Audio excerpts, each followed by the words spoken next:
even rural and township communities with strong public-private partnerships. Africa's travel indaba secured through 2030 and Durban's ICC, now a World Trade Center. KZN is building momentum. It's not just hosting events, it's where Africa meets to do business.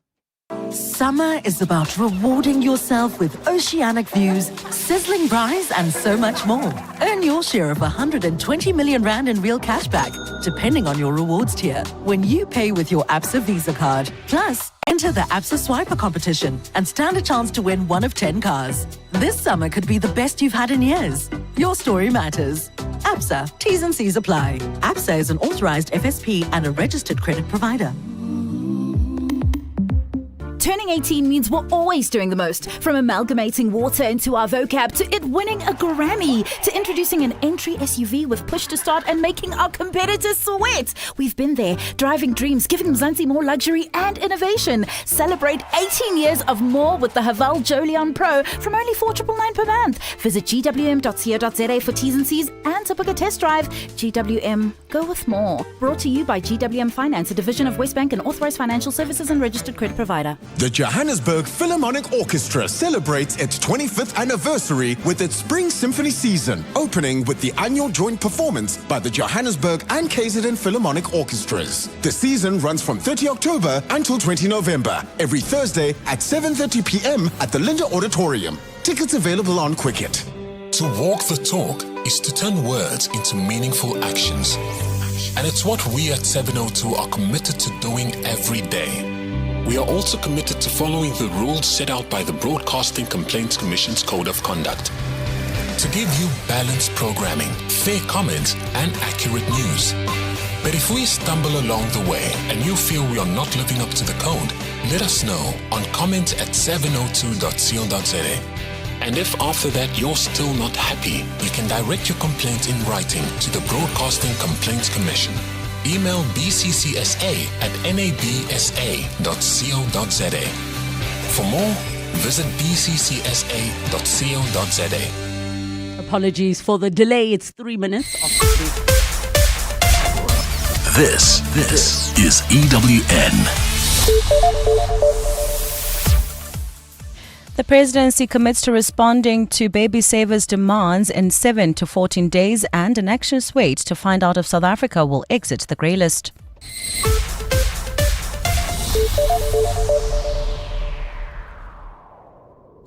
Good afternoon, I'm Maki Malapo. The presidency says it will respond to the grievances raised by non-profit organisation Baby Savers South Africa in the next 7 to 14 days. The NGO is unhappy about the Department of Social Development's proposed amendments to the Children's Act, which it says will criminalise the use of organisations like Baby Savers.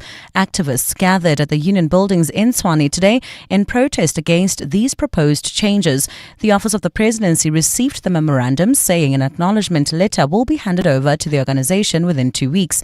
Tandolu Ngcobo has more. Baby Savers South Africa says statistics show that 2 out of 3 babies that are abandoned are found dead. It says the immediate impact, if the proposed amendment is passed, will mean that there will be more infant mortality rates. The NGO has pleaded with the presidency to take into consideration the severity of the matter if the amendment is passed. Co-founder Whitney Rosenberg. We are hoping that the president will intervene in this matter, will establish a review committee that will look into it, will look into safe surrender laws and how it can better serve our country. A representative from the Office of the Presidency, Shonisani Mutau, received the memorandum. A representative from the Office of the Presidency, Shonisani Mutau, received the memorandum, saying the Baby Savers South Africa will receive a written response from the president within the next 7 to 14 days. Tandolu Ngcobo, Eyewitness News. Tembisa Hospital tender tycoon Vusmusi Ket Matlala allegedly told investigators that suspended Deputy National Police Commissioner Shadrack Sibiya and KwaZulu-Natal Hawks head Liseja Senona were the ones who assisted him in landing a 360 million rand SAPS contract. During a raid at his lavish Centurion home in December, Matlala attempted to intimidate investigators from the Gauteng Counterintelligence Operations Unit, known as GCI Ops, by naming senior police officials he was close to. The allegation allegations were made by a member of GCI Ops, Witness C, who's currently testifying before the Madlanga Commission of Inquiry. Arun Singh has more. When a team of investigators from GCI Ops swooped on the luxury mansion of tender tycoon Vusimuzi Matlala in December last year, they were searching for his former business partner, Jerry Boshocha, who was and remains kidnapped. But instead of finding Boshocha, the team found Matlala, who during an interview dropped the names of several prominent police officials who he claimed to be close to. Testifying before the Madlanga Commission, Witness C, a member of GCI Ops, claims that Matlala told him he has close ties to suspended Deputy National Police Commissioner Shadrach Sabia, Head of Organised Crime Richard Shabiri, and KZN Hawks boss Lesetja Senona. General Senona and General Sabia had assisted him in securing the SAPS tender. The head of National Security and Counterintelligence, Feroz Khan, was also named by Matlala. Arun Singh, Eyewitness News. The Umkhonto weSizwe Party has rejected claims that it is funded by alleged diamond dealer Louis Liebenberg. The allegations were made by former Police Minister Bheki Cele during his appearance before Parliament's ad hoc committee investigating police corruption yesterday. Cele told MPs that MK Party leader Jacob Zuma has ties to Liebenberg and has financially benefited from him. Liebenberg is currently behind bars, facing racketeering and fraud charges linked to an alleged 4 billion rand investment scam. MK Party spokesperson Ntlamulo Ndlela has dismissed the claims, saying the party has no connection to the alleged diamond dealer. Cele's allegations are entirely baseless and malicious. As a former minister, he himself had both the authority and the responsibility to act on any such information if it were true. A clear indication that it is a total lie and obfuscation of reality. Some analysts are cautiously optimistic that South Africa will finally exit the grey list when the Financial Action Task Force wraps up its latest plenary and working group meetings in Paris today. South Africa was added to the list in February 2023 for failing to have enough measures in place to prevent money laundering and terror financing. In July this year, government announced it had since completed 22 action items imposed by the global financial watchdog to tighten its anti-corruption systems. Nogukanya Mtambo has the details. Grey-listed countries are subject to increased scrutiny, which runs the risk of spooking domestic and international investors. In the 2 years on the grey list, South Africa's investment and trade prospects are said to have been severely dented. To address the FATF's concerns, amendments to existing legislation and the introduction of new legislation have been made, including stricter requirements for companies and trusts to record and report information regarding their beneficial owners. While FATF decisions are complex, Director at Citadel Global, Bianca Boertes, says the likelihood of South Africa's delisting from the grey list appears substantial but not guaranteed. If South Africa succeeds in being removed from the grey list, she says it will restore faith in government's ability to coordinate complex multi-agency reforms and prove its institutional capabilities. Nogukanya Mtambo, Eyewitness News. And US President Donald Trump has announced an immediate end to all trade negotiations with Canada over an advert critical of the tariffs he has imposed on the nation. The advert, sponsored by the government of Canada's province of Ontario, quoted Trump's predecessor Ronald Reagan, an icon of US conservatism, saying tariffs hurt every American. Writing on its social media, Trump said that the advert was fake and egregious, adding that the trade talks were hereby terminated. His administration has imposed a 35% levy on many Canadian imports, as well as individual tariffs targeting particular industries like car and steel manufacturing that have partially hit Ontario the hardest. Trump has allowed exemptions for goods that fall under a free trade agreement with Mexico and Canada that he negotiated during his first term.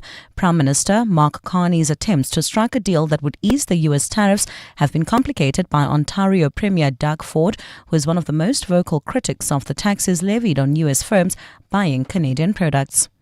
Gold's trading at 4,190 cents an ounce. The rands at 17.26 to the dollar, at 23.05 to the pound, at 20.09 to the euro. Brent crude oil at $66.39 a barrel.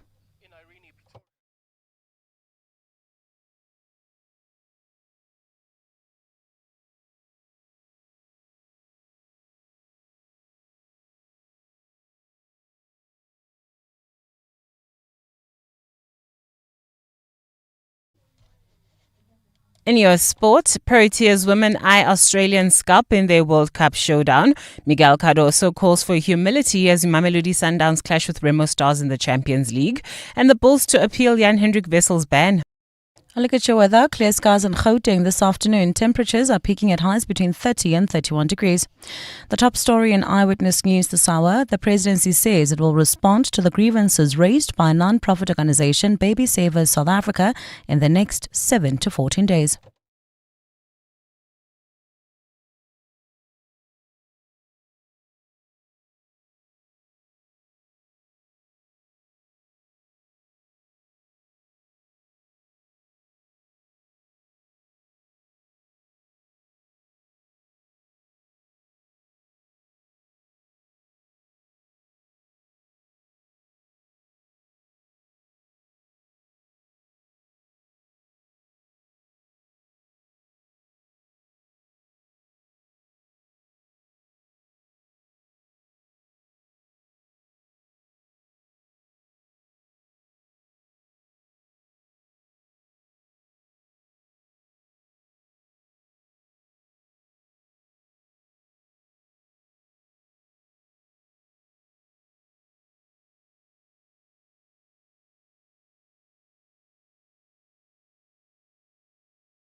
Thanks, Taba. Good afternoon.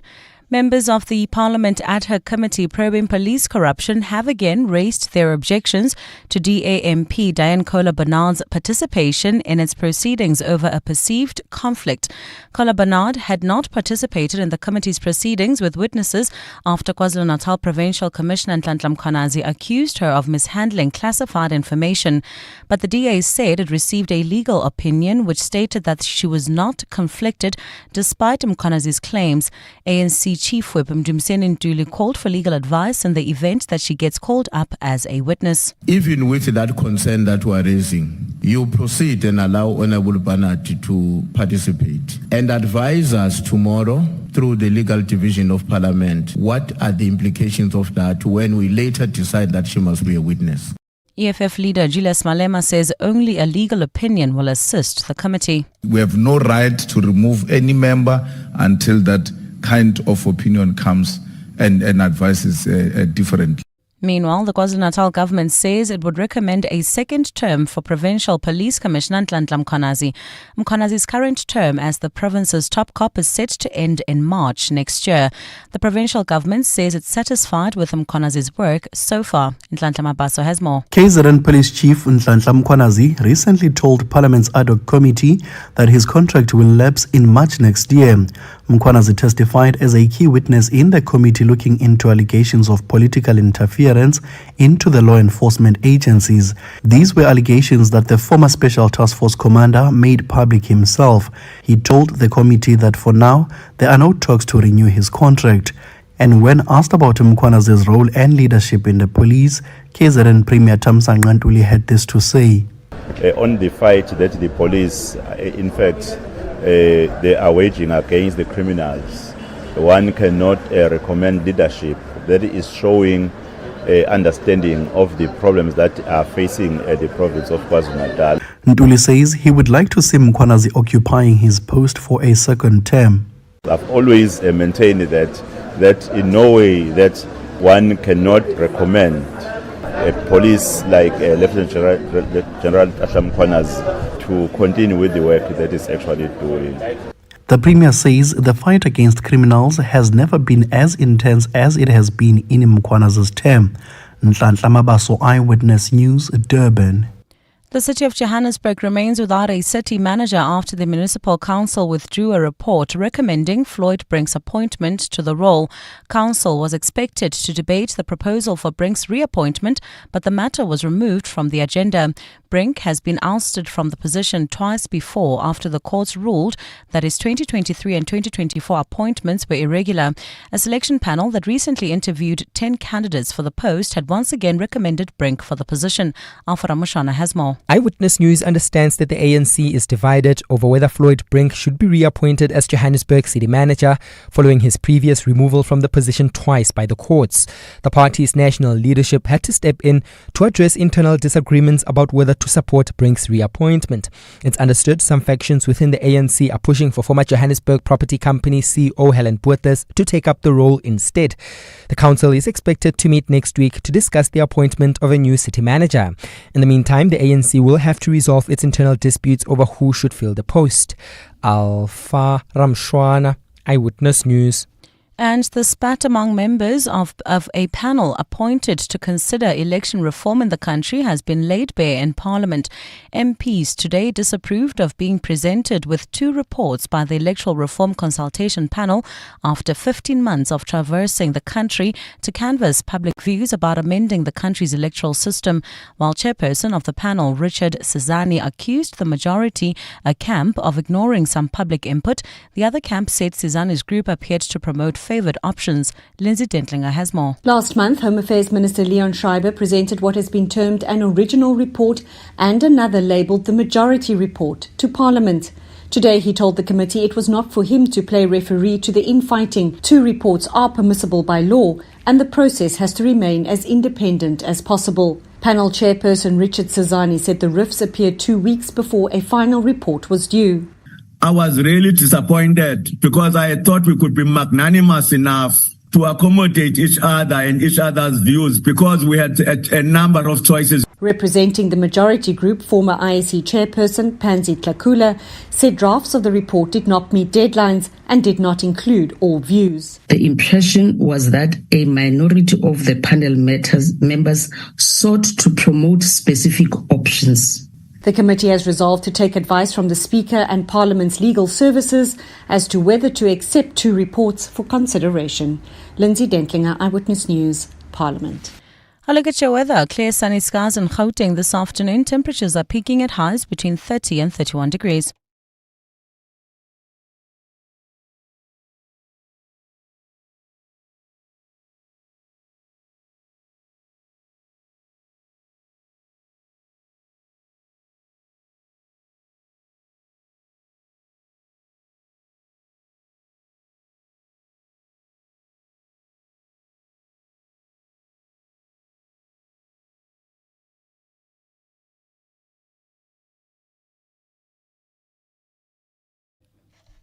The top story in Eyewitness News. Members of the Parliament Ad Hoc Committee probing police corruption have again raised their objections to DAMP Diane Kohler-Bernard's participation in its proceedings over a perceived conflict.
Afternoon, Tabo. And the semi-final lineup at the World Cup is now complete. That's after India claimed a convincing win over New Zealand to join Australia, England and South Africa in the last four. The last round-robin games of the tournament will be played over the next 3 days, including the defending champions up against the Proteas women tomorrow. Anika Bosch has discussed how she's performed at the game so far. Not the best tournament for me so far, but I guess it's cricket and you're not always going to get the runs that you want. But yeah, I'm not sure how management is looking at it for tomorrow's game. If I do get the opportunity to play, obviously I'll just want to do well for the team and contribute as much as I can. But yeah, if I play, then obviously I've got some good memories about playing against Australia.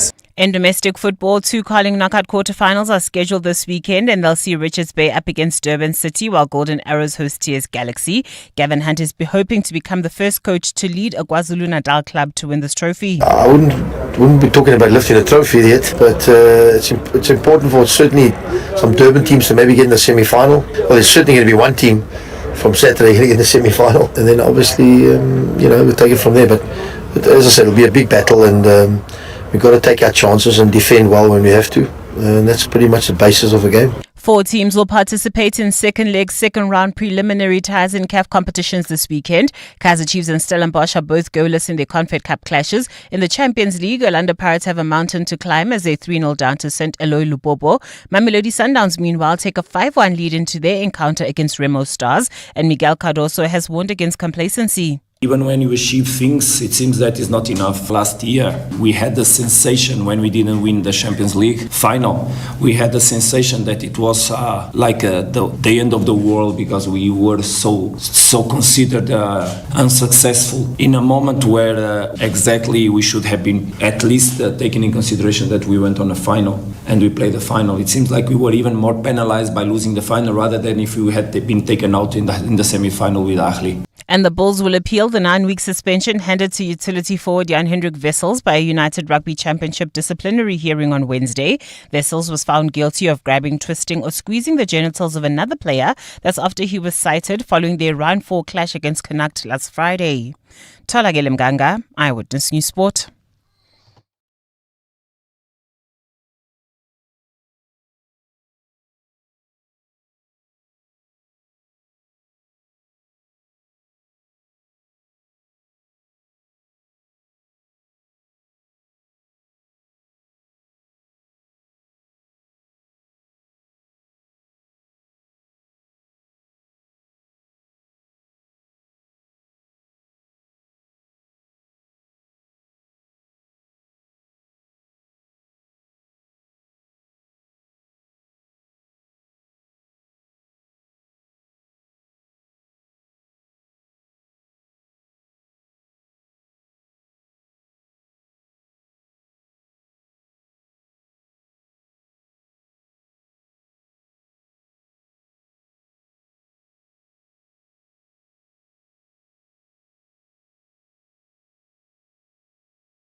Witness C levels kidnapping allegations against murder-accused Matlala in the Madlanga Commission, and several major routes temporarily closed due to G20 dry run.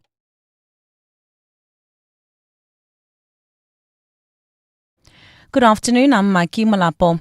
A member of the team who arrested Tembisa Hospital tender tycoon Vusmusi Ket Matlala believes he had a hand to play in the kidnapping of Jerry Boshoga.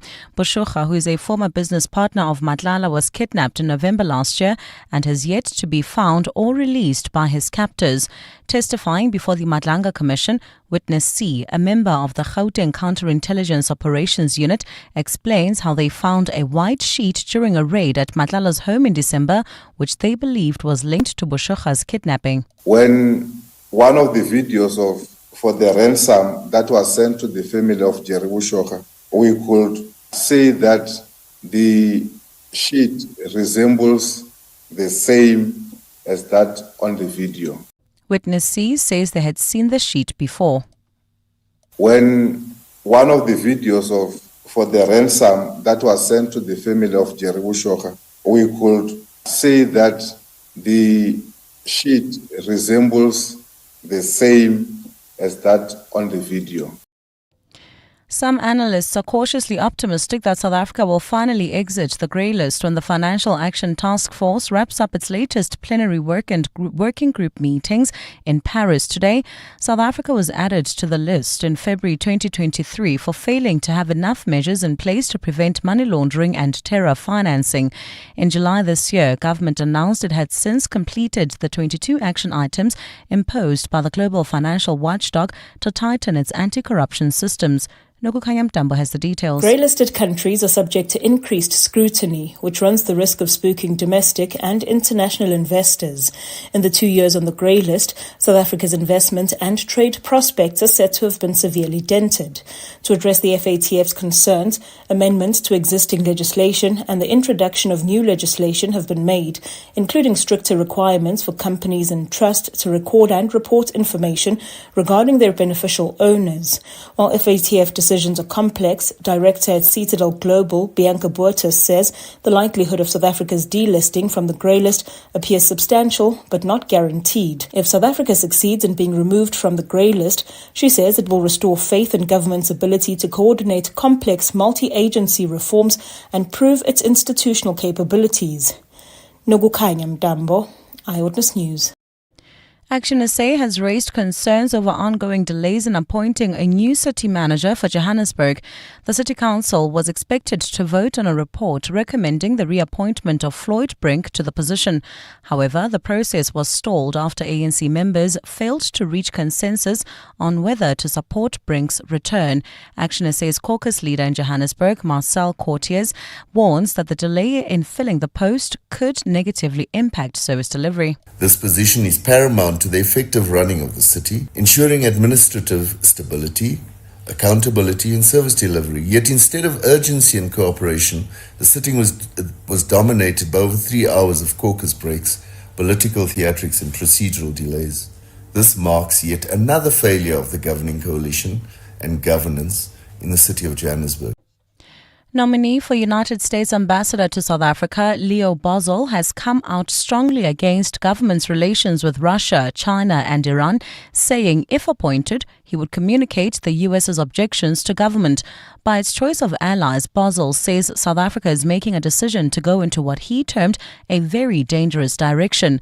Boswell appeared before the U.S. Senate's Foreign Relations Committee for his confirmation hearing yesterday, announcing that he will rather follow President Donald Trump's orders to persuade government to withdraw its genocide against Israel. Lindsay Dentlinger has more. Leo Boswell says South Africa's non-alignment stance has led to a geostrategic drift to countries the US views as its competitors. This includes China, whom Boswell accused of unfair business practices to exploit South African minerals. Boswell says the US finds it intolerable that the South African government would work against US national interests. And when South African politicians greet as friends those who seek to destabilize the world's peace and security, then common ground between our two countries feels harder to find. Boswell has reaffirmed the US's alliance with Israel and says this needs to be addressed with South Africa.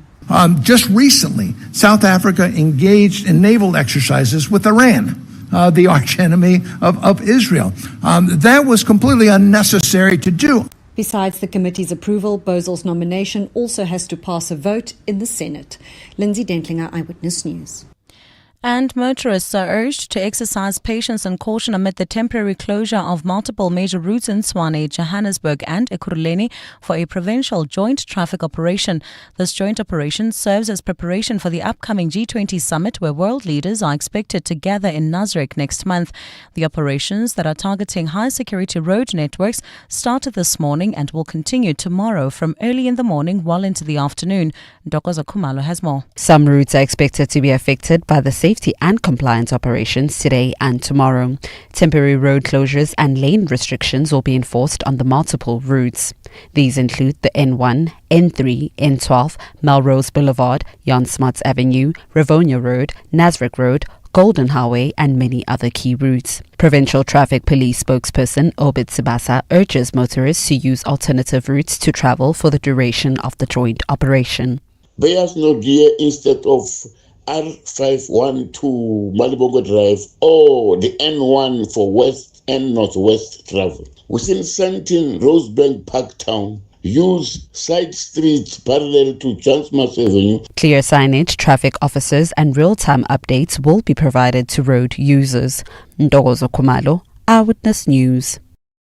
Gold's trading at $4,108.61 an ounce. The rand's at 17.27 to the dollar, at 23.02 to the pound, at 20.08 to the euro. Brent crude oil's at $66.23 a barrel.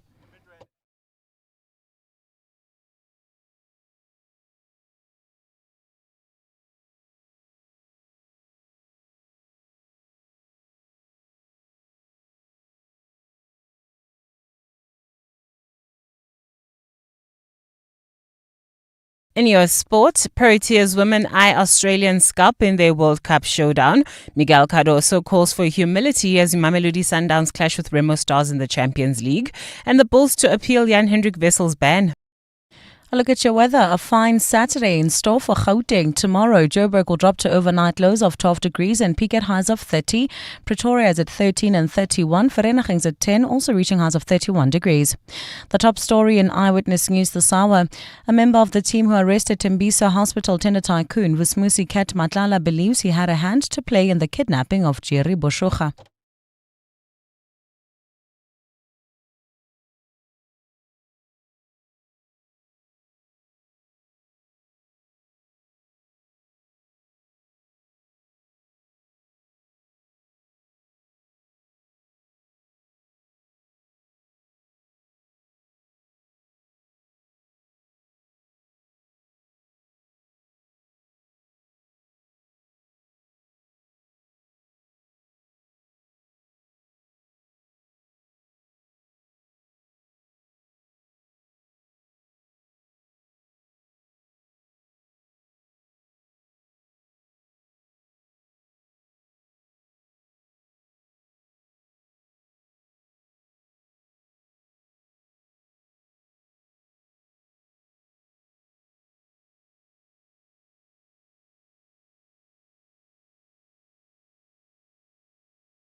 Thanks, Tabo. Good afternoon. We begin the National Assembly where former Police Minister Bekicela says magistrates and courts are not always sympathetic to the work the police do in putting criminals behind bars. He says the country's laws in relation to bail and parole need to be revisited and tightened to prevent criminals from walking free while facing serious allegations like murder. He used the example of Judge Obrile Dwaba, who has been accused at the Madlanga Commission of taking a bribe before granting murder-accused Katiso Katie Mulife bail. Cele was continuing his testimony before the ad hoc committee probing police corruption. I don't know if the members are aware of the fire that is burning around the Judge Letwaba with the bail of Mulife, that the Judge Letwaba was given 2.5 million to grant that bail. So there is that the magistrates are not very sympathetic to the work of the police. So if we can enhance those laws, let's do. Police have rearrested 5 of the 6 inmates who escaped from the police holding cells at the Wynberg Magistrates Court earlier this week. 2 were captured on the same day and another 2 were caught yesterday afternoon. Police have now confirmed they have arrested the 5th suspect in Samara Machel this morning. Police spokesperson Wesley Twigg says they are determined to catch the remaining suspect. The suspects between the ages of 22 and 33 appeared in court on charges of illegal possession of firearms, housebreaking and a warrant of arrest. The Gauteng Education Department has condemned the violent incidents reported at schools across the province, saying learning centres should be safe spaces. There have been at least 5 incidents reported this week alone. The department says it has sent psychosocial support units to the schools where violent incidents have occurred to provide trauma counselling to those affected. Ntokozo Khumalo has more. Yesterday, a grade 9 Boksburg High School learner was allegedly stabbed by a group of schoolboys who were later arrested. In another incident, video footage shows of a group of female learners physically assaulting a fellow learner at Osrand School of Specialization. And in video making the rounds on social media, a female learner is seen being physically assaulted and verbally abused. Provincial Education spokesperson Steve Mabona. We have also witnessed the sad incident that occurred in one of our schools in Soshanguve, and as such, we have suspended 2 basic education employment initiative personnel as a result of this incident. Mabona adds there is an ongoing investigation into the incident. Ntokozo Khumalo, Eyewitness News. South African Rugby President Mark Alexandra says the organisation would have welcomed the opportunity to work with Milnerton High School following the circulation of the bullying video online.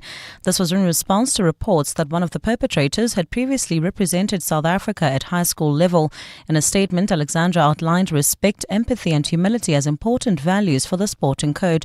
He added that bullies aren't welcomed in the sport. Individuals who engage in bullying are not welcome in our sport, which prides itself on respect and integrity, regardless of its physical nature. And operations have returned to normal at the V&A waterfront after a fire at the Clock Tower precinct earlier today.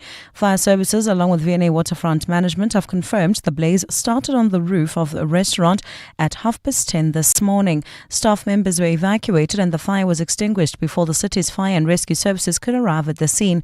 No fatalities or injuries have been reported. A look at your weather. Clear skies in store for Gauteng tomorrow. Temperatures will drop to overnight lows between 10 and 13 degrees and peak at highs between 30 and 31 degrees.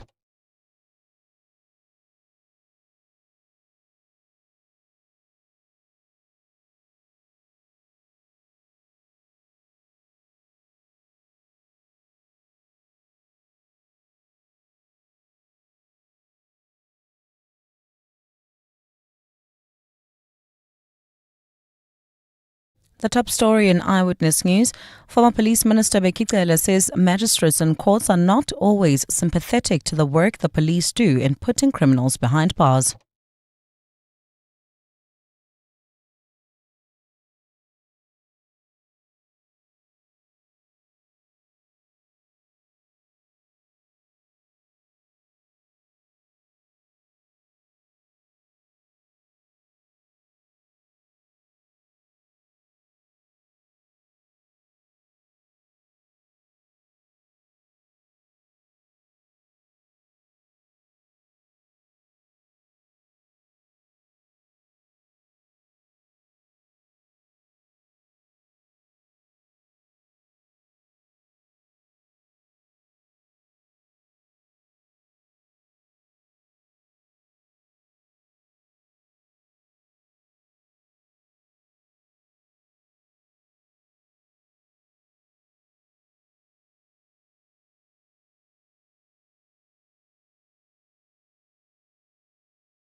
Afternoon, Tabo. Well, Anika Bosch says the Proteas women are determined to end their World Cup campaign on a high as the tournament reaches the business end. They take on Australia tomorrow in their final round-robin game, and after that will switch their attention to knockout mode as after advancing to the semi-finals.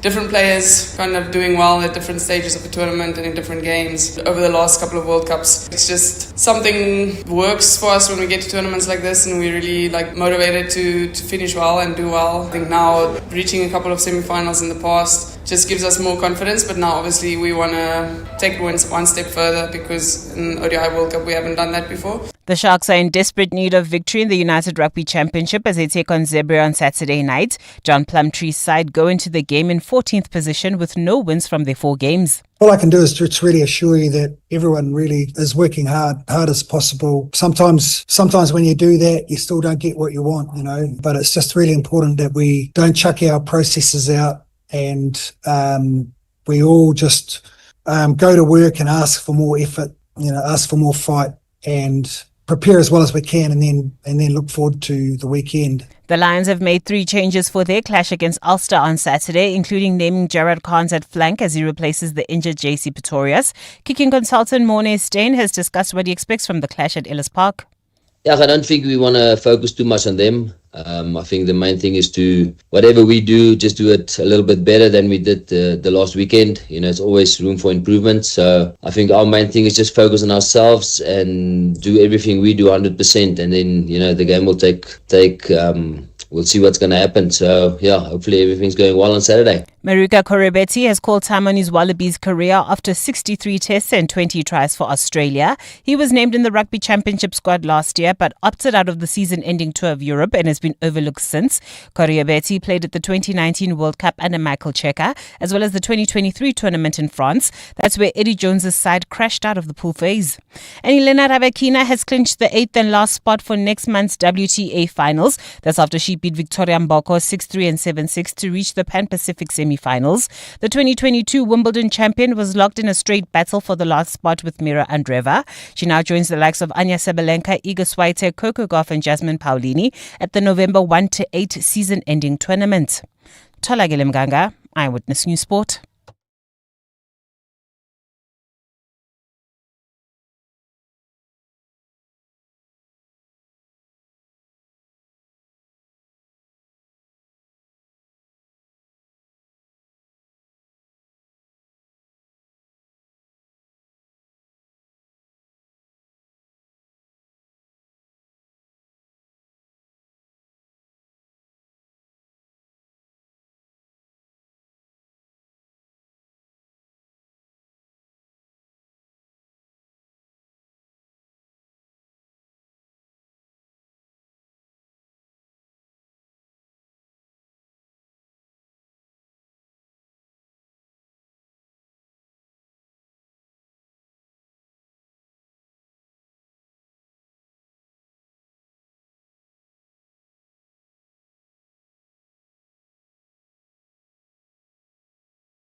Johannesburg, the Ellis Park Roar is back. The Lions are home and the Vodacom URC season has begun. This year, the mission is simple. Let's do it for our city. We are the Lions' pride, and this weekend we defend our fortress. The massive challenge is here. Our Lions take on the hardcore, relentless force of Ulster. It's a clash of titans you cannot miss. We need you, your voice, your passion, your full-throated support at the stadium. Join the Lions' pride and show the world what Joburg rugby is made of. This is your game. This is your city. This is the Vodacom United Rugby Championship. Get your tickets now at Ticket Pro or the Lions Rugby website. Be part of the pride. Hashtag for our city.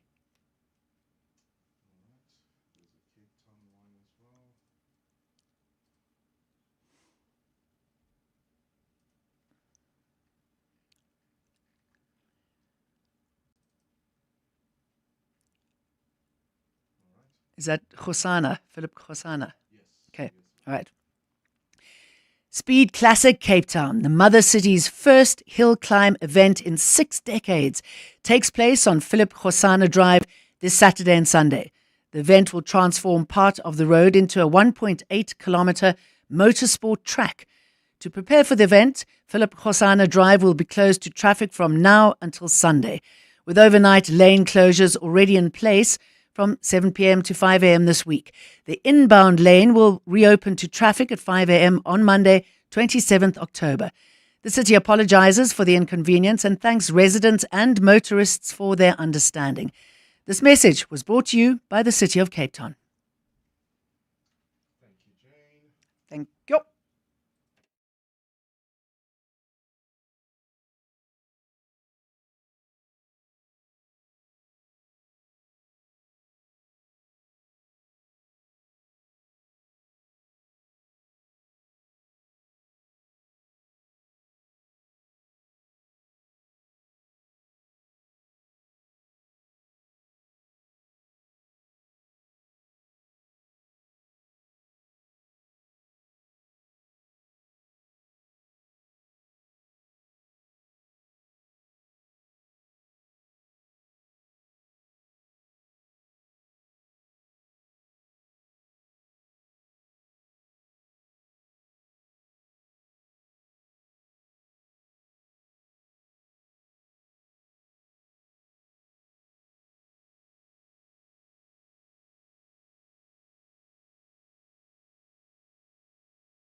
commission.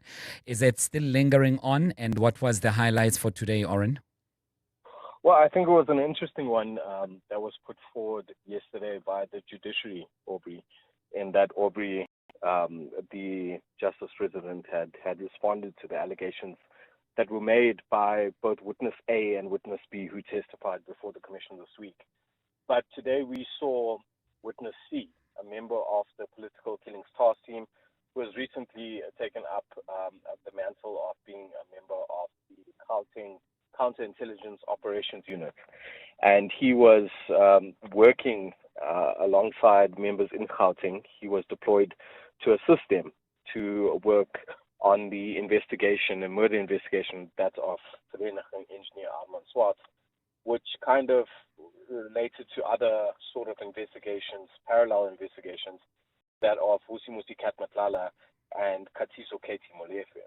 We heard him talking about a raid this today that occurred at Vusi Katmatlala's home in Centurion on the 6th of December. And I think the most explosive stuff or allegations that came out from today's proceedings was that a number of senior police officials' names were dropped when this witness C, interviewed Kat Matlala. And he suggested that he was basically very close to senior SAPS officials and that he was, in some instances, paying them to ensure that his 360 million rand police tender would not be tampered with. So I think that was the most interesting stuff that came out today.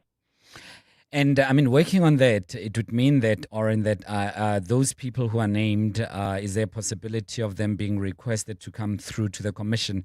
And I would think that they'd also want to clear their names. Of course. Well, I mean, the main people that were named by Witness C today was the suspended Deputy National Police Commissioner, Shadrach Sabia, the head of national security and counterintelligence in the country, Major General Feroz Khan, as well as the head of organized crime, Richard Shabiri. So these are all names that have featured in the commission or in testimony before the commission thus far. And I suspect that they will have to be called before the commission to either cross-examine some of the statements made by the witnesses or defend themselves in terms of the allegations that were put forward. I mean, some of the allegations were explosive today in the sense that Lieutenant General Shadrach Sabia had been in constant communication with Kat Matlala via someone from his team, referred to as Sergeant Nkosi, who in some instances would go to Kat's home to fetch money for General Sabia, and this was in reference to the police contract that Matlala had with SAPS in the tune of 360 million rand to ensure that that police contract was not tampered with and to ensure that he retained the control over that contract. So these are sort of the allegations that were put forward, but there has not been any evidence presented in that regard. It's mainly allegations that Vusimusi Kat Matlala told investigators during that raid at his home on the 6th of December. Or in something perhaps on the periphery, or I should say on the sideline a bit, and administrative-wise, it appears as though the more evidence we hear, the longer it may take for the commission to conclude its work.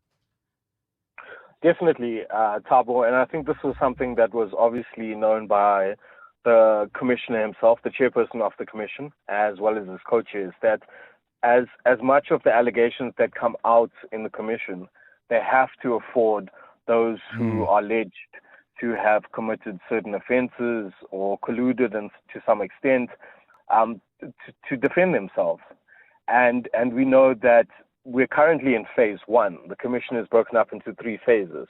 Phase one will deal with the allegations at hand, which were made public by Lieutenant General Nhlanhla Mkhwanazi during that July 6th briefing. Phase 2 will deal with sort of the right of reply, where we'll see possibly Police Minister Senzo Mchunu, as well as suspended Deputy National Police Commissioner Shadrach Sabia come and also question some of the things that have been alleged against them. And then phase 3 will see Nhlanhla Mkhwanazi and perhaps even crime intelligence head Dumisani Khumalo come back to reply to some of the stuff that is presented in phase 2 by the likes of the minister and the suspended deputy national police commissioner. So we're still far away from the end of this commission, and the commissioners themselves and the commission chair know that as much of the allegations that are being put forward, they have to offer the rights of the reply to those that have been implicated. Not in camera on Monday, Oren? We're still in camera on Monday, Thabo. Witness C has not concluded his testimony. We heard today, towards the end of his testimony, that he had to excuse himself due to writing a certain exam, and that he will proceed to resume with his testimony on Monday. Oren Singh, thanks very much for your insights, always so invaluable and assisting us to understand the story a little bit better. Oren Singh is with EWN, 25 minutes after 5 o'clock.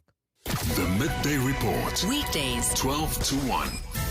On the Midday Report, every day from 12 to 1 p.m, we will bring you breaking news from the scene as it unfolds with newsmakers, reporters, commentators, experts and analysts. We'll explain the stories of the day, give you context for why they are important and what they mean for you. It is everything you need to know in 1 hour, from news to global events, business, sports, science, books and always some good news too. Appointment listening every day at 12 with the Midday Report. The Midday Report with Mandy Wiener. 12 to 1 on 702. 702. Johannesburg, the Ellis Park Roar is back. The Lions are home and the Vodacom URC season has begun. This year, the mission is simple. Let's do it for our city. We are the Lions' pride, and this weekend we defend our fortress. The massive challenge is here. Our Lions take on the hardcore, relentless force of Ulster. It's a clash of the titans you cannot miss. We need you. Your voice, your passion, your full-throated support at the stadium. Join the Lions' pride and show the world what Joburg rugby is made of. This is your game. This is your city. This is the Vodacom United Rugby Championship. Get your tickets now at Ticket Pro or the Lions Rugby website. Be part of the pride. Hashtag for our city. You are not dreaming. You are repeating.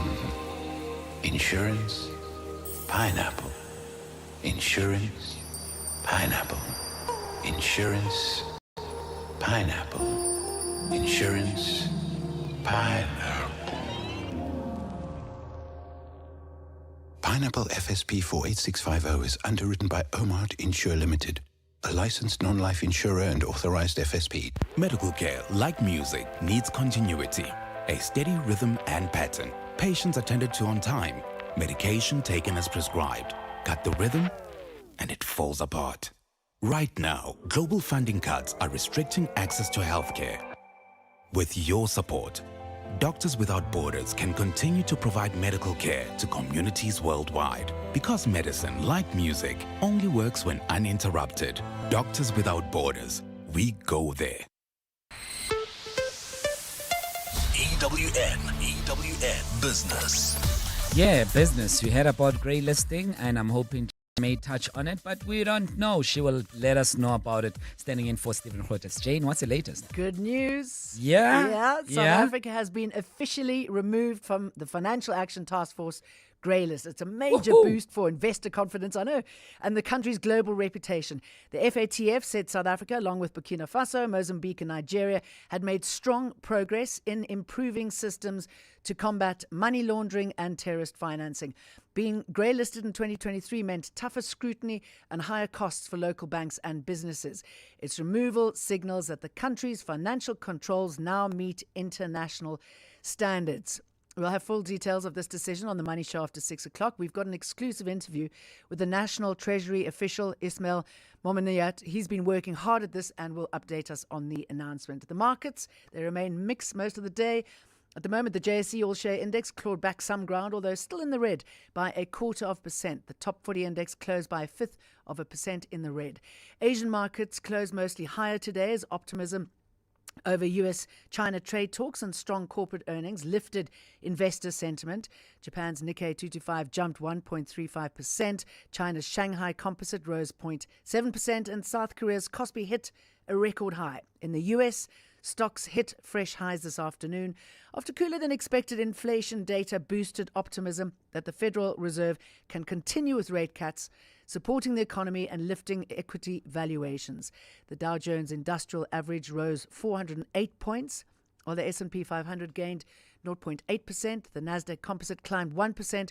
All three major indices reached new all-time intraday highs during the season. European stocks markets experienced a slight decline amid cautious investor sentiment ahead of the US inflation data release.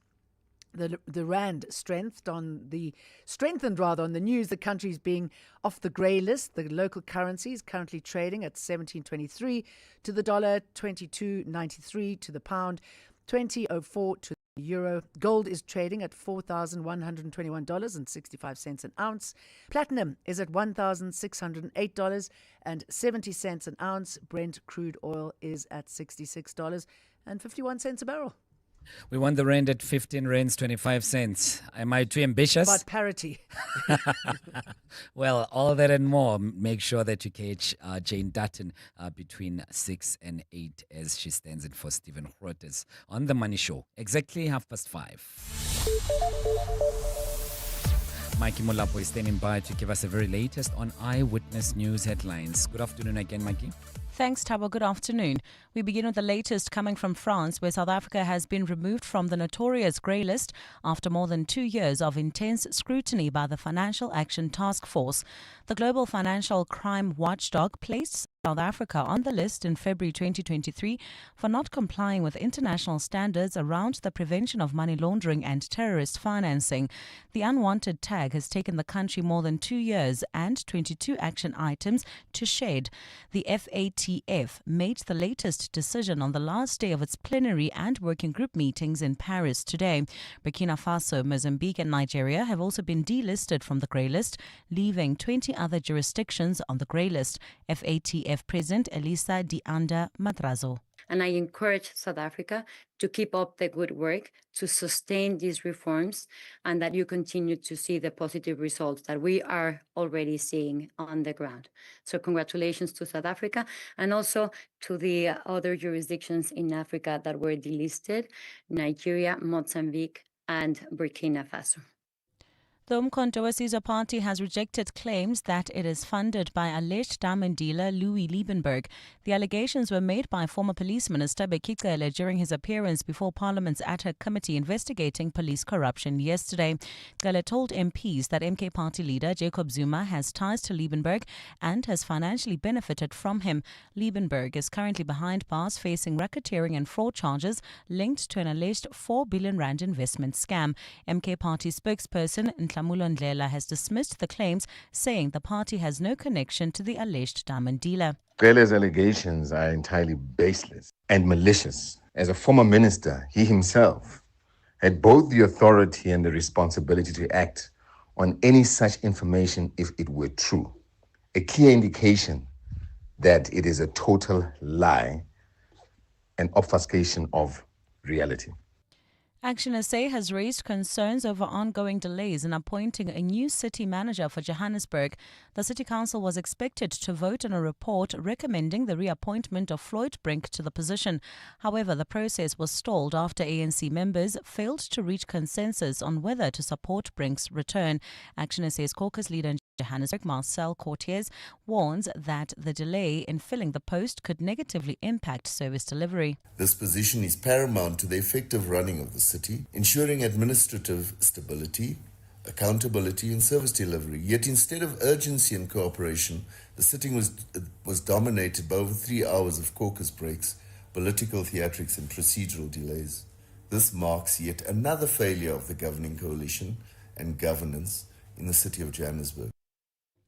And motorists are urged to exercise patience and caution amid the temporary closure of multiple major routes in Tshwane, Johannesburg and Ekurhuleni for a provincial joint traffic operation.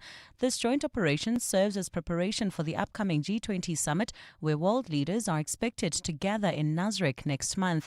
The operations that are targeting high-security road networks started this morning and will continue tomorrow from early in the morning well into the afternoon. Ntokozo Khumalo has more. Some routes are expected to be affected by the safety and compliance operations today and tomorrow. Temporary road closures and lane restrictions will be enforced on the multiple routes.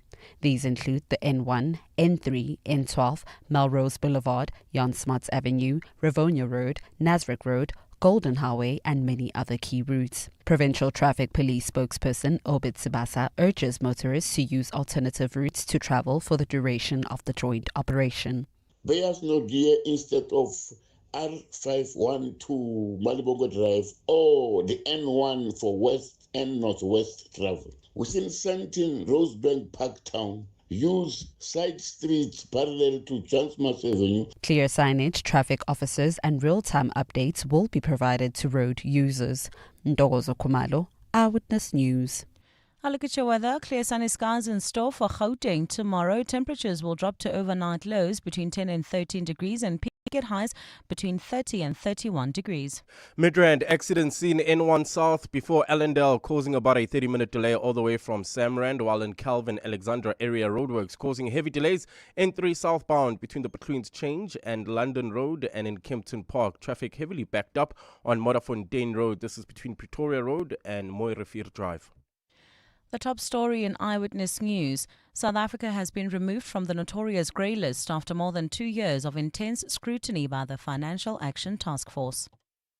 In the last 24 hours, this is what's happened in your world. Gauteng Acting Judge President Aubrey Ledwaba says he will not be taking special leave after requesting to appear before the Madlanga Commission to set the record straight on the granting of bail to an alleged kingpin. An SAPS investigating officer, witness A, this week during his testimony alleged that Katiso Katie Molefe paid 2.5 million rand for his release on bail, suggesting that Ledwaba may have benefited.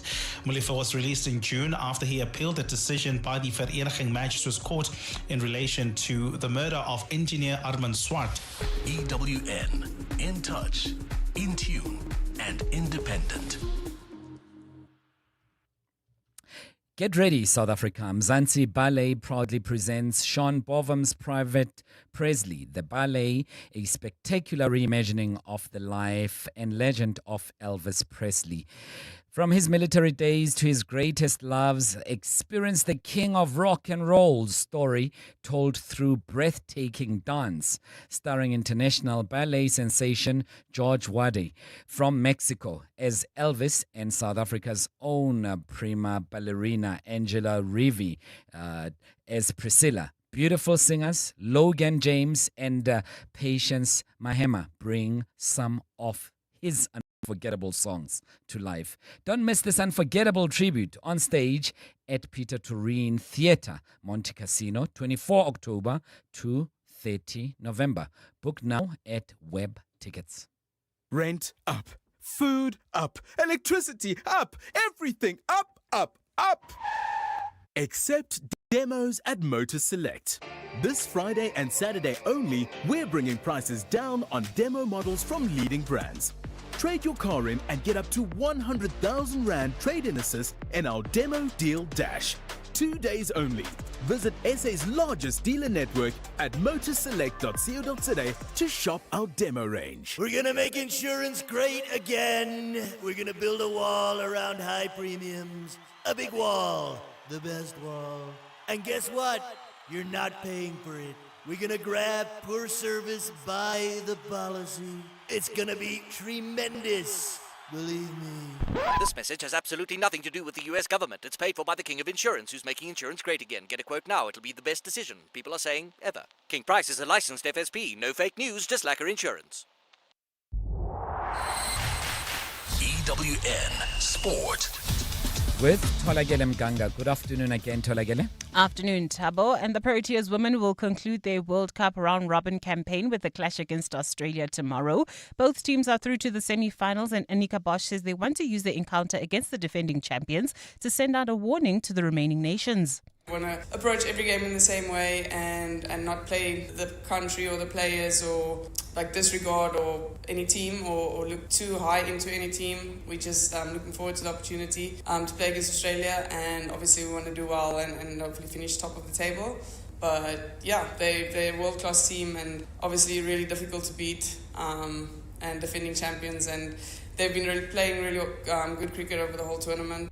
Adeslam Wadu is confident in Orlando Pirates' ability to cause an upset and reach the group stages of the CAF Champions League. Orlando Stadium will play host to their second round preliminary tie against St. Elo Lupopo, who have a 3-0 lead. The challenge is, of course, to be ambitious in that game, but in the same time to keep the right balance in order not to concede. But it's very important for us to start that game with a lot of ambitions in order to score. But I believe that the environment will be okay for us. The environment will be okay for our player. The context and the support of our fans tomorrow will be very, very, very crucial. Ruben Amorim has called Bruno Fernandes a great leader. That's ahead of Manchester United's captain's 300 appearance for the club against Brighton tomorrow. Since signing in January 2020, the midfielder has quickly cemented himself as the club's most important player, bagging 100 goals and recording 87 assists. Everything you read about the player sometimes is not that. You can understand sometimes, and I already spoke about that. The frustration that he feels is because he wants to help a lot the teammates. Sometimes it's not the best way, but he comes from a good place, and you don't know that when you are not here. He wants the responsibility all the time. He suffered a lot with the losses. Every time we don't win a game, you can feel it. And round 5 of the United Rugby Championship gets underway tonight as Glasgow Warriors host the Bulls, followed tomorrow by the Lions at home to Ulster, Benetton up against the Stormers, while the Sharks take on the Scarlets. John Plumtree is in desperate need of a win, with his team having failed to win their first 4 games. I can't control everything. Some things I can control, and those are things that I look to make sure that I nail personally in my job. And there's some things that I can't control. So I can't control injuries. I can't control the fact that we had an early tour. And then I can't control the fact that we have limited preparation when we go into a big game against Ulster. But what I can control is what we did in those 2 days. If I didn't nail that for the performance that we needed for Saturday, then I need to look at myself. Tolagele Mganga, Eyewitness News Sport. EWN Traffic. Let's have a look at Pretoria. Mr. K, how does it look that side? Well, at this stage, I must say things have settled down in the city of Tshwane. There was those delays on the N1 South and the N1 North approaching Centurion area, but now I see things are looking much better. There's less than a 5-minute delay through there. However, in the Joburg area, we still have bumper-to-bumper traffic in 4 ways on Winnie Mandela Drive between Uranium and the N1. Midrand still dealing with that accident scene N1 southbound before Ellendale, causing more than a 30-minute delay all the way from Samrand. If you're leaving Sandton at this hour, expect more than a 20-minute delay. This is approaching the intersection of Greyston and Catherine Street. Calvin Roadwork still causing delays heading towards Germiston. N3 South between the Between Change and London Road. Kempton Park also traffic heavily backed up on Modderfontein Road between Pretoria Road and Mooirivier. Boksburg, Sunwood Park roadwork still causing delays heading towards Brakpan. Expect about a 20-minute delay. That's on the N17 eastbound between Rondebolt and Carnival City. And finally, just keep in mind, several roads will be restricted to traffic on Sunday. This is for the 947 ride Joburg. Roads affected include the Soweto Highway, Nazareth Road, Main Reef Road, as well as Ian Smarts Avenue. If you come across any other traffic issues, please WhatsApp us on 072-702-1702. There's more EWN on air, online, and on the EWN app. 10 years ago, Illuma Capital set out with one goal: to help people like you build a legacy for tomorrow. Through personalized strategies and unwavering dedication, we've been instrumental in helping our clients achieve their financial dreams, whether it's securing retirement, growing wealth, or planning for the unexpected. For a decade, we've been trusted to guide your financial journey with expertise and care.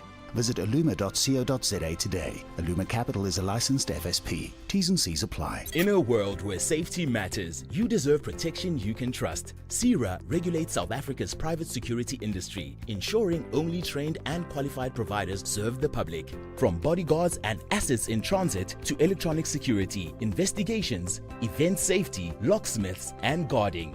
Every service must meet the highest standards. CIRA, protecting you and those who protect you.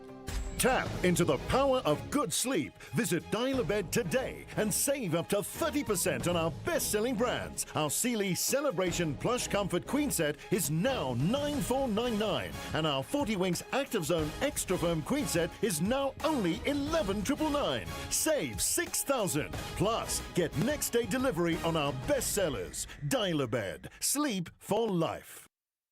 A song, a book, and a dish. On 702.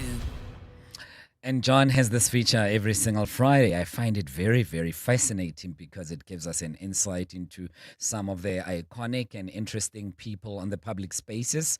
They do different things. And today we decided to invite another interesting individual, Herman Mashaba, who is, of course, someone who needs no introduction, former mayor of the city of Johannesburg, founder of Black Like Me, president of Action SA, and just generally an entrepreneur, businessman extraordinaire.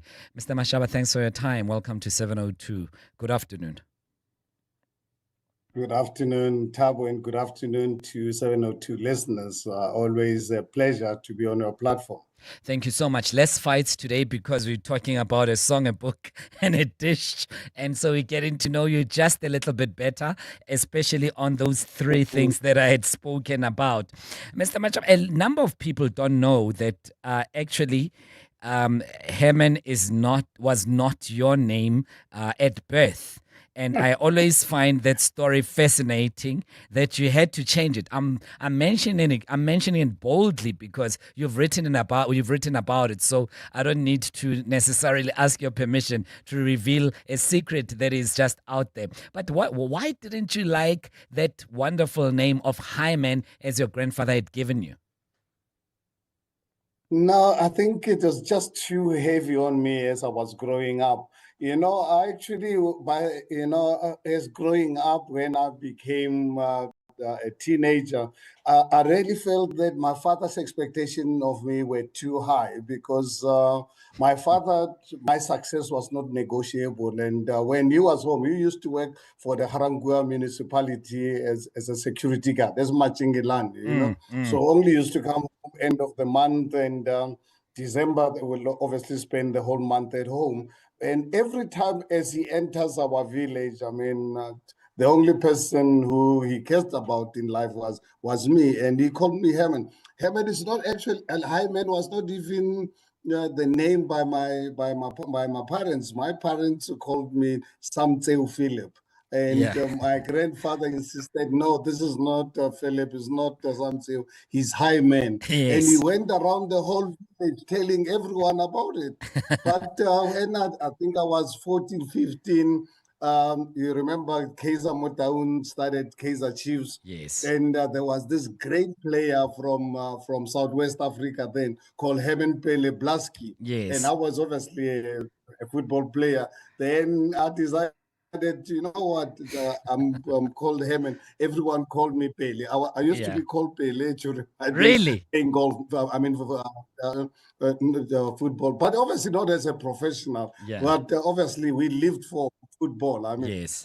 Every day coming back from school and holidays, we played the whole day. But this Hyman was too much for me. And I was a big Kaizer Chiefs supporter, and Herman Pele Blaski, and I said, to everyone, I'm Herman. I'm not this Hyman was just too much for me. Share a bit about the food that was available at the time. I would assume on the table you would have had something to do with pap at the time and something else. But on a very happy day at the Mashaba household, what was on the table?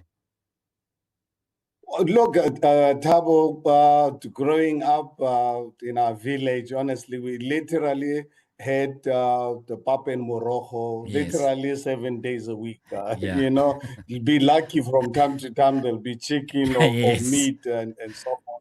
And when I started working out, actually fell in love with Indian curries. There was actually in our village, there was a Patel guy running a shop just outside our village. Because just outside our village, there was a farmer called Steenkamp. I don't know how this guy got such a huge piece of land, much bigger than our property. And just at the border of his farm, he rented space to an Indian shopkeeper called called Patel. So every time, sometimes weekends or so, you go and help in the shop, and their food, Indian food, has always been fascinating, been wonderful for me. I remember when I got married to my wife 44 years ago, I said to him, my dear, please, you have to learn to cook Indian food. Otherwise, I'm going to look for an Indian woman. And you still love Indian food to date. I mean, something very interesting. Yeah, something interesting that you mentioned. Sorry, go ahead. What's fascinating about it, I had an Indian distributor called Gulam Kaka. Him and I became friends when I started Black Like Me, and his wife was willing to assist my wife living in Azadville. So my wife, every once or twice a month, will go to Azadville. Yes. Gulam's wife will teach her how to cook Indian food because she didn't want to take a chance that I go for an Indian woman. And of course, Azadville is just outside Kagiso there, in the far west, in the West End. But share a bit about also. You were also playing in the dice, but you were a Knoxman in the dice. And the Knoxman is the person who actually holds the dice, almost like a referee of the school. And you use this to get some money for yourself and to generate some bit of cash. And that was very dangerous because people who gamble and play dice in the dark alleys of the streets, they used to carry dangerous weapons like ukapis and so on. Tabo, on a Friday like this, I can tell you 50 years ago, whatever, when I was from Form 3 up to matric, which is Form 5 then. I can tell you on a Friday like this, I can tell you I would be somewhere in next to Babelehi industrial area to go and gamble. In fact, a Knoxman is not a referee. A Knoxman is the government because why a Knoxman in a gambling den is government, because you're the one who set up the rules. Yes. All the rules, who can gamble, you set up the minimum betting and come out with controls. And I was really lucky enough that the big gamblers preferred my game because there will always be the rule of law. I've always believed in the rule of law. And older people, we never actually used to allow school-going kids in more especially when I was doing Form 4 and Form 5. I was like 16, 17, 18. They never used to allow school-going kids in there. But I would be allowed as an Knoxman because there will be law and order in my school. It's called a school. It's called a school. And the reason why you needed law and order, because in a gambling environment, we play on the ground. And we play with the smallest dice. And there will every 5 minutes there's an argument and there are some chances. So you need someone with who can instill discipline. I would ban some people. I didn't care how old you were. If you come out with nonsense, I will ban you from my school. And you're this little boy banning adults from this school. I'm interested to know what's your favorite book. And other than Black Like You and others, I'm sure you enjoy other people's book, because I thoroughly enjoyed Black Like You, as you would know. And one of the lines that have always been stuck with me at the end of your book is that you mention the difference between you and your brother Pobani. You do say that, and the only difference between Pobani and myself was damn good luck. The role of luck in life is very important, and it's often underrated and underplayed by successful businessmen like you. I'm surprised you acknowledge that. Well, what happened is my brother obviously completed his standard 6 long before I was born. And I learned obviously later that, and it's on record, that he was the best student in the Hammanskraal district. And the family, my father, my grandfather, the community tried to push him to really to proceed to secondary school. Unfortunately, he decided to run away from home when came to Joburg, Pretoria to work instead of pursuing his education. And then, obviously, then I was born much later in 1959. And my father died at the age of 2. So literally, I had to really take care of myself, with no father, with my mother having to work working in Johannesburg as a domestic worker, looking after white children, cleaning white homes. And I was looked after by my sisters, the senior one being 13 years my senior. And you can imagine, by the time I opened up and started going to school, all my sisters were all at school at the time. They used to tell me they used to, in the morning when they go to school, leave the door open and come in so that by the time I wake up, I can just go and play. They come back home from 2, 3 in the afternoon. And I was actually raised by the community during the time when my sisters were at school. Was a tough environment. And that's what I'm saying is, I look at my brother who had an opportunity to have pursued education. Whereas in my case, to actually go to high school, that's why I had to gamble, because my mother couldn't afford. I remember Thabo, when I was in primary, being punished literally once a week or from time to time because my mother was unable to pay my 25 cents fees. So by the time I went to Form 1, I took care of myself. Everything, buying my own books, buying my own clothes. My parents, from the time I went in 1974, when I went to Ratepo High School, I took 100% responsibility for everything. Listen, my sisters were just there to cook. Yeah, time is jealous of this beautiful conversation. You know, I could speak to you for hours and hours, especially about your story, where you come from.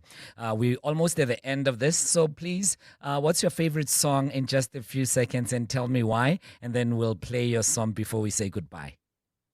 Okay, just quickly to tell you about the book. I just finished reading the book a few months ago. I'm completely amazed. The Odyssey of the Musisi Kakane. I mean, this great, this man. I hope and I wish one day I'll have an opportunity to have lunch or just to really engage with him, because his book really gave me such inspiration.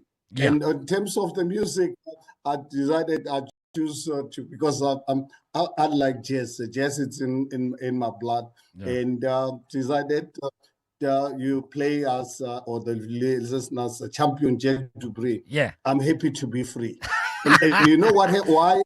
Why? Champion Jack Dupree. We used to play this in the 70s and so forth when we grew up, because he's a black American born in the United States and ended up in Europe, and he decided he's not going back to America because he will never be free. He was respected as a black man, not as a boy like what happened in the US. Listen, I have to cut this short, and unfortunately, I wanted you to show skill to show some piano skills. I know you also love playing piano, and but I will do that next time.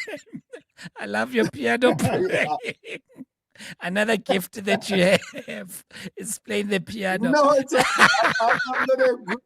I just sit in front of this machine. It's just like I know where the keys are. I just really play my. I have to go. I love chatting to you. Thanks, Herman Mashaba. Really appreciate it. The president of Action SA, Champion Jack Dupree.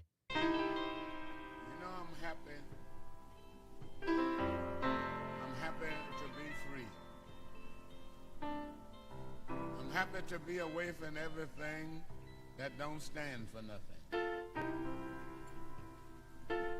And I'm happy to be a man, to be among people and be a man. So that's why I am happy to be what I am. So I want to tell the world how happy I am.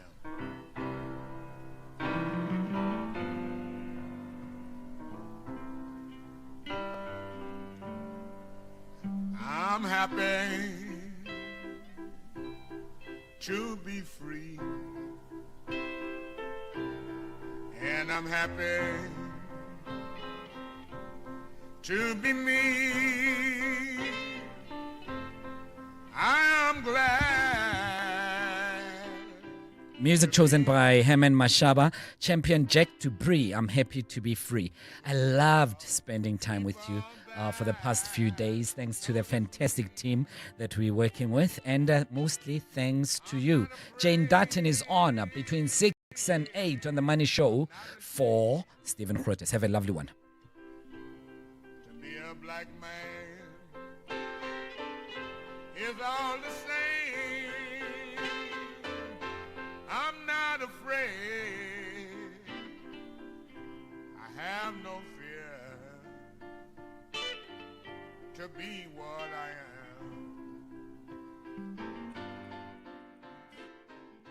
702 on 92.7 and 106 FM. Streaming on the Prime Media Plus app And on DSTV channel 856.